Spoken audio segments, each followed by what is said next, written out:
अस्सलाम वालेकुम।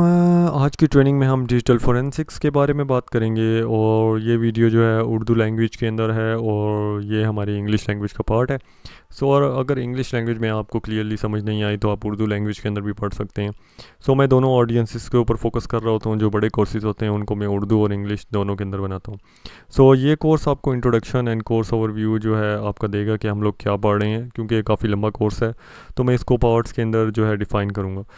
ये कोर्स स्टार्ट करने से पहले आपको जो है कंप्यूटर लाइटवेट होना ज़रूरी है। कंप्यूटर आपको यूज़ करना आना चाहिए और आपके पास एक पर्सनल कंप्यूटर होना चाहिए।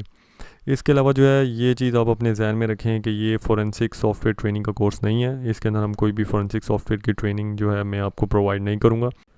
तो इस कोर्स के अंदर सिर्फ हम डिजिटल फोरेंसिक्स इन्वेस्टिगेशन मेथड्स के बारे में बात करेंगे और किस तरीके से हम डिजिटल क्राइम्स के साथ डील कर सकते हैं और डिजिटल एविडेंस को कलेक्ट कर सकते हैं। तो ये कोर्स सिर्फ उस चीज़ के ऊपर फोकस कर रहा होगा। और फर्दर जो है हम इस कोर्स के अंदर आगे स्टार्ट करते हैं डेफिनेशन के साथ।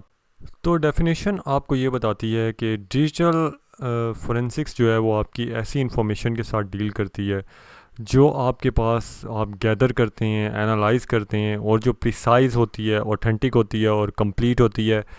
और वो ऐसे तरीके में कंप्लीट होगी और एक्यूरेट होगी जिसको आप कोर्ट में प्रेजेंट कर सकते हैं। क्योंकि डिजिटल फोरेंसिक्स का बेसिक मकसद होता है कि आप एविडेंस कलेक्ट करें ऐसे क्राइम्स की जो डिजिटल डिवाइसेस के ऊपर हुई हैं और आप ये देखें उस डिवाइस के ऊपर और पर्सन ने क्या काम ऐसा किया जो क्राइम के उसमें आता है। जैसा कि वो जो है या किसी वेबसाइट के ऊपर हैकिंग के अटैम्प्ट तो नहीं कर रहा था, किसी वेबसाइट के ऊपर जो है कोई और चीज़ जो है मलिशियस कोड तो नहीं अपलोड कर रहा था। तो आपकी डिजिटल फोरेंसिक्स डील करती है कि आप ये चेक करें कि उस पर्सन ने क्या किया उस डिवाइस के ऊपर। लेकिन वो आपके पास जो भी इंफॉर्मेशन हो वो पूरी ऑथेंटिक होनी चाहिए, प्रिसाइज होनी चाहिए, कंप्लीट होनी चाहिए, एक्यूरेट होनी चाहिए, ताकि कल को जब आप प्रेजेंट करें तो वो अगर पर्सन गिल्टी है तो वो गिल्टी के अंदर सर्व कर सके। अगर जो है वो पर्सन जो है अगर वो नॉट गिल्टी है तो नॉट गिल्टी के अंदर वो उसे सर्व कर सके। तो इसी के अंदर हम बात करते हैं कि डिजिटल फोरेंसिक्स जो है वो हमारे पास क्या नहीं है। पहली बात कि आपके पास जो है ये हर ट्रेनर परफॉर्म नहीं कर सकता है डिजिटल फोरेंसिक्स, या सर्टिफाइड फोरेंसिक पर्सन होने का ये मतलब नहीं है कि हर लैब का सर्टिफाइड पर्सन या जिसको फोरेंसिक्स आती है वो इसको इम्प्लीमेंट कर सकता है। आपको इसके लिए स्पेशली जो है सर्टिफिकेशन करनी पड़ती है, जिसमें आपके पास सर्टिफाइड डिजिटल फोरेंसिक्स एग्जामिनर का एग्ज़ाम होता है, उसको आप पास आउट करते हैं फिर आपको ये मिलती है।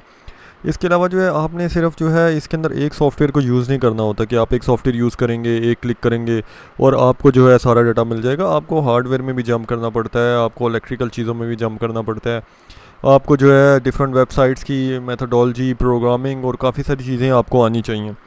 इसके अलावा आपको रिकवरिंग डाटा के बारे के अंदर भी ये पता होना चाहिए कि सिर्फ जो है आपका ये मकसद नहीं होता कि आप डाटा को रिकवर कर लें और उसको अपने पास रख लें और या हिस्ट्री को चेक कर लें, फोल्डर्स को चेक कर लें। आपके पास डिजिटल फोरेंसिक्स इससे बहुत ज़्यादा आगे की चीज़ है कि आपके पास उसके अंदर फर्दर आप जो है ये देखते हैं कि आपके पास कब ये चीज़ हुई है, क्यों हुई है, कैसे हुई है, किसने की है और जो है क्या उसके ऊपर जो है क्राइम हुआ है। तो डिजिटल एविडेंस को कलेक्ट करना जो है आपके पास इतना आसान काम नहीं है कि हम 10 मिनट के अंदर कलेक्ट कर लें या 20 मिनट में कलेक्ट कर लें।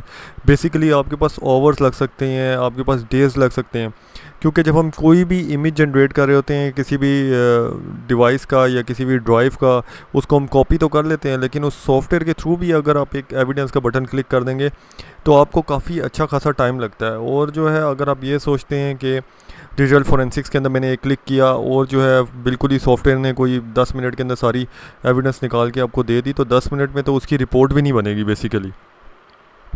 इसमें फर्दर अगर बेसिक प्रोसेस की बात करें तो आपके पास जो है बेसिक प्रोसेस आपके पास डॉक्यूमेंट्स हैं और आपके पास ईमेल्स हैं, डेटाबेसेस हैं, वेबसाइट एप्लीकेशंस हो गए, सॉफ्टवेयर हो गए, डिफरेंट फोल्डर्स हो गए और डिफरेंट एक्सेस के मैकेनिज़म्स हो गए। इन सब की एक्टिविटीज़ कि इससे जो भी इंफॉर्मेशन आपको गेन हो सकती है, तो ये बेसिक प्रोसेस इसके अंदर ये सारी चीज़ें इंक्लूडेड हैं कि आपने इन्फॉर्मेशन कलेक्ट करनी है इन सारी जगहों से अंदर, और इन सब को हम कहते हैं डिजिटल आर्टिफैक्ट्स। तो आजकल डिजिटल आर्टिफैक्ट्स आपके पास और ज़्यादा हो गए हैं, जिसमें आपके पास कॉल्स भी आ गई हैं, एसएमएस भी आ गए हैं, व्हाट्सएप के ऊपर आप अगर डाटा सेंड कर देते हैं या आप जो है ट्विटर के ऊपर कर रहे हैं या किसी और जगह पे कर रहे हैं, तो बेसिकली आपके पास ऐसी कोई भी चीज़ जहाँ से आप एविडेंस कलेक्ट कर सकते हैं वो आपकी डिजिटल आर्टिफैक्ट में आती है। और बेसिक प्रोसेस फर्दर आपको ये भी बताती है कि यूज़र की सारी एक्टिविटीज़ को आपने देखना है, लॉग करना है कि उसने कॉल कहाँ किया है, उसने कॉपिंग किस तरीके से किया है, डिलीटिंग किया है नहीं, मूव किया है डाटा, कोई साइन इन किया था, अब साइन इन किया था तो खाली साइन इन किया है तो क्या ये उसी बंदे ने किया है, उसी जगह से किया है, उसी लैपटॉप से किया है जो उसका अपना है। क्योंकि होता क्या है, जब आप एविडेंस कलेक्ट कर लेते हैं और आप कोर्ट ऑफ लॉ में जाते हैं तो वो कहते हैं मैंने तो साइन इन करके छोड़ दिया था, कोई और बंदा आया उसने साइन इन कर दिया, या मेरा सिस्टम ओपन था कोई और बंदा आया उसने फ़ाइल यहाँ से भेज दी, या कोई और कमांड यहाँ से भेज दी। तो बेसिकली आपको ऐसी सारी चीज़ें कलेक्ट करनी है जो आपने प्रूफ करना होता है कि अगर वो उस पर्सन ने काम किया है तो उसके रिलेटेड एविडेंस हो, अगर पर्सन ने नहीं काम किया तो उससे रिलेटेड एविडेंस हो। तो ये एक इंट्रो की वीडियो थी आपके पास जो है related to digital forensics training. Further training के अंदर हम स्टेप बाय स्टेप आगे चलते जाएंगे और हम ये देखते जाएंगे आपके डिजिटल फोरेंसिक्स के अंदर आप और फर्दर क्या चीज़ें कर सकते हैं। तो स्टे अपडेटेड रहिए, मेरा चैनल लाइक और सब्सक्राइब कीजिए, शेयर कीजिए फ्री नॉलेज सबके साथ। शुक्रिया।